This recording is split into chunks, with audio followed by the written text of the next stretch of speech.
Over the last few years, Meta Platforms has experienced major volatility relative to the broader market.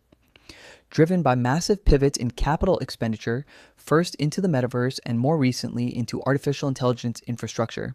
Its performance charts a vastly different trajectory depending on the time horizon. Over the trailing 12 months, Meta has significantly underperformed the S&P 500. It has declined 19%, while the S&P 500 has risen approximately 24%, a huge difference of 43%.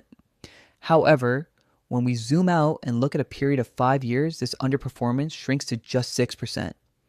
Meta has given 72% returns while the S&P 500 gave 78% returns respectively. Further, Meta is trading at a trailing PE of roughly 20.79 and a forward PE of 17.4 times to 19.1 times, based on consensus earnings estimates for the next 12 months. Now, here's why it's really interesting. This places Meta firmly in the below average to low range of its historical valuation spectrum. The rock bottom for the stock was 14.01 in fiscal year 2022 and dropped as low as 11.5 times to 12.8 times during the peak intra-year capitulation over metaverse spending. Outside of that 2022 anomaly, Meta has historically commanded a much higher premium. In 2021, 24.43, 2024, 24.54, and 2025, 28.12, the stock routinely traded mid to high 20s. Its 5-year historical average sits closer to 23.5 times, and its 10-year historical average is roughly 26.8 times. Plus, Meta is currently cheaper than S&P 500, which trades at a PE multiple of 32, which is significantly more expensive than Meta. So naturally, anybody would ask, is it the right time to invest in Meta? Let's investigate further. Now, if we look at the 5-year EPS growth rate projection for Meta, Wall Street consensus estimates Project Meta Platforms to deliver an average annual earnings per share growth rate of roughly 18% to 24% over the next 3 to 5 years. This expected expansion is heavily driven by digital ad demand, AI-driven product improvements, and subscription models. Another metric that I personally use a lot to judge a stock's valuation is PEG ratio. Meta's PEG ratio stands at 0.82, which signals that the stock is attractively valued. Because a PEG ratio below 1.0 indicates a stock is undervalued relative to its earnings growth, it positions Meta as a classic growth at a reasonable price. So we are talking about a stock trading below the average multiple of the S&P 500, PEG ratio of below 1 and growing earnings at a much faster rate. Why is that the case? The answer is capital spending. Look at the Meta CapEx to revenue chart. When you map out Meta's capital expenditure, CapEx, relative to its revenue, the line looks like an escalating staircase. After spending roughly $39 billion in 2024 and $72 billion in 2025, Meta shocked Wall Street by raising its 2026 CapEx guidance to an eye-watering $125 billion to $145 billion, essentially doubling its budget year over year. Why is that concerning? When CapEx grows at a faster clip than top-line revenue, it triggers immediate anxiety for investors. The market's main concerns focus on these critical financial realities: free cash flow compression. CapEx is cash that leaves the balance sheet to pay for physical infrastructure, in this case, massive data centers, power grids, and expensive NVIDIA H100/Blackwell AI chips. If a company pulls over $130 billion out of its pocket for infrastructure, that is cash that cannot be used for stock buybacks, dividends, or buffering a rainy day. Once those multi-billion-dollar data centers go online, they trigger severe depreciation costs on the income statement, directly eating away at Meta's operating margins. In fact, Meta's operating margins have already shown signs of pulling back from their peak 48% highs down into the low 41% range due to this infrastructure drag. Even for a cash-generating monster like Meta, self-funding $135 billion in a single year pushes the limits of organic cash flow. This has recently forced Meta to look at external financing methods that Wall Street dislikes. The share offering threat. Rumors and reports have circulated that Meta is actively weighing a multi-billion-dollar equity offering to help bridge the funding gap for its AI infrastructure. An equity raise means issuing new shares, which directly dilutes current shareholders. Meta has already been hitting the bond markets heavily, adding tens of billions in long term debt. This permanently alters Meta's capital structure from a lean, cash rich tech business to a heavily leveraged infrastructure play. Then the question essentially becomes, when will the returns eventually come? Meta's revenue is still overwhelmingly driven by digital advertising. While its AI tools, Advantage Plus, are successfully optimizing ad targeting and boosting revenue by over 30%, the core business model hasn't fundamentally changed. Zuckerberg is building infrastructure for super intelligence and generalized AI agents. The financial payoff for these advanced models is years away. Wall Street fears that Meta is overbuilding capacity for a future software market that hasn't materialized yet, risking massive asset write-downs if the AI boom cools off.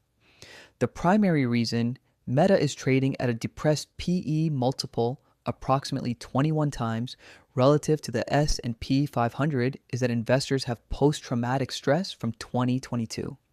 Back then, Zuckerberg aggressively poured billions into Reality Labs, the metaverse, with zero immediate return, causing the stock to crash 76%.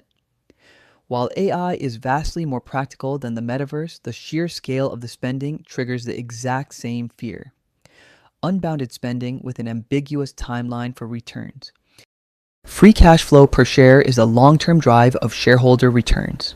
To understand how Meta's financial machinery is shifting, you have to look at the direct, brutal tug of war between operating cash flow, the cash generated by Instagram, Facebook, and WhatsApp ads, and capital expenditures, the cash spent on AI data centers.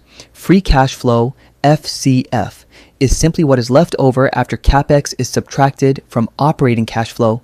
FCF equals operating cash flow minus CapEx. In 2024, Meta was an absolute free cash flow machine, generating a record $54.1 billion. This allowed them to initiate their first ever quarterly dividend and deploy tens of billions into buying back their own stock. By 2025, even though the core business grew revenues by 22%, FCF dropped by nearly 20% down to $43.6 billion, purely because CapEx doubled from $38.4 billion to $72.2 billion. The structural shock of the newly raised $125 billion to $145 billion, CapEx guidance for 2026 means that for the first time since its early growth days, Meta's free cash flow could completely dry up or turn negative. In Q1 2026, Meta brought in $32.2 billion in operating cash but spent $19.8 billion on CapEx, leaving an FCF of $12.4 billion, a sharp drop from prior quarterly run rates. Because Meta's CapEx spending is heavily back half loaded, accelerating in late 2026, sell-side analysts are actively projecting negative FCF for the full year 2026.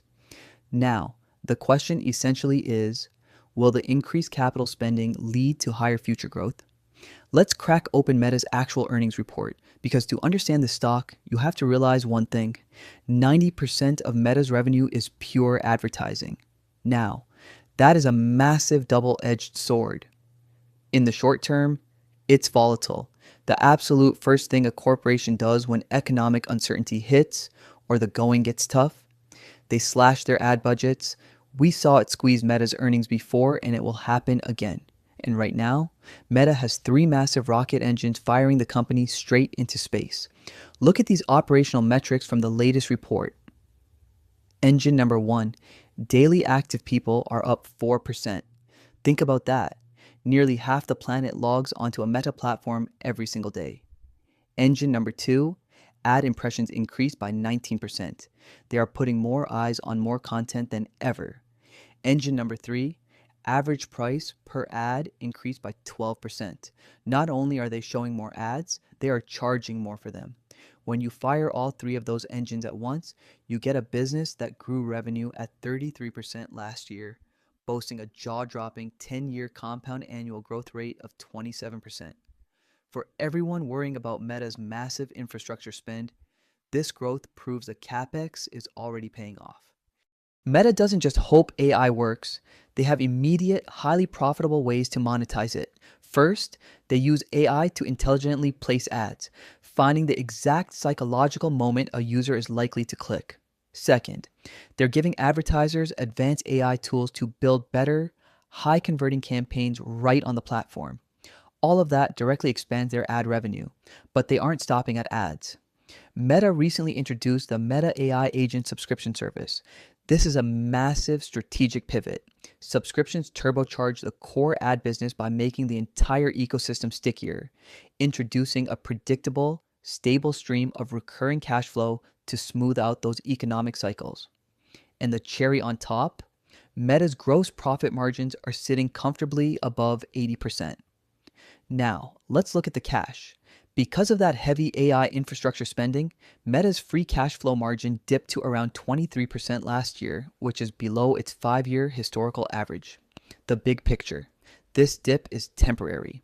As the initial massive wave of data center build-out starts to mature and CapEx spending begins to decrease, that FCF margin is poised to spring back toward its historical average and potentially scale back toward those legendary 40% levels. So, we've seen how the business model has evolved. We've seen how the massive capex spending is actually translating into hypergrowth, and why Meta is arguably the best positioned company on earth to instantly monetize AI. But as any veteran investor knows, none of that matters if you pay the wrong price. So, is Meta actually a buy at today's prices? Let's look at the valuation.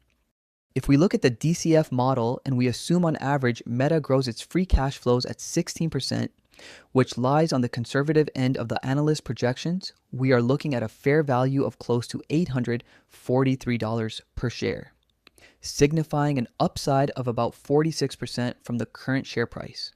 However, if the free cash flows grow by only 10%, this model projects Meta to reach $526 per share. So any slowdown in AI monetization would significantly impact the share price, but on the flip side, if everything goes according to plan, investors could enjoy handsome returns. If we look at the sensitivity analysis for Meta, we can see all possible EPS growth rate projections along the vertical axis and projected PE ratios along the horizontal axis. And inside the box, we can see the corresponding share prices to each of those combinations, essentially giving us all the combinations possible to derive and project the future share price of Meta.